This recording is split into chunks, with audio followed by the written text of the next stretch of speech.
Интензивните врнежи, наглото топење на снегот и подземните води. И оваа година го однесоа родот од нивите. Најпогодени се жителите од целата во општина Јагуновце.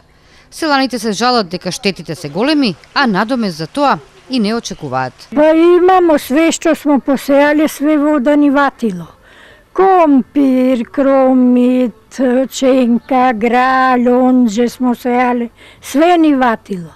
Тоа што смо го посејале треба да се преорува, а штетата кој ќе да умести, никој. Како со звенцијите што ги примамо, така и ова ќе биде многу штета. Ја цел спрат сам го преправила, 10.000 ми дали паре, а што ќе правим со 10.000? Коридото на реката Валба треба да се регулира. Зашто има цртеж план направено преди 100 година, али уште не е тоа регулирано. Само тоа не спасува, иначе друго ништо. Општинска комисија треба да изврши проценка на штетите, а потоа да побара од државата и надомест за загрозените. Ќе се проценат штетите на поплавеност на земјоделските површини и на десетиците куќи кои се поплавени со ова излевање на реката Вардар.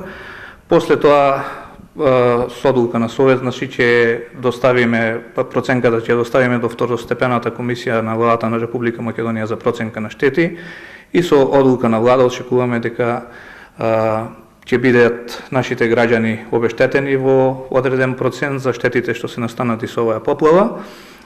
А како општина исто така ќе преземеме мерки, значи после поплавите, бидејќи постои опасност од појава на комарци и на одредени епидемии од настанатите поплави, како општина ќе веќе сме во преговори со Центарот за јавно здравје за да извршиме дезинсекција и дезинфекција на овие простори поплавени во овој период и очекувам исто така тоа да го направиме во наредниот период.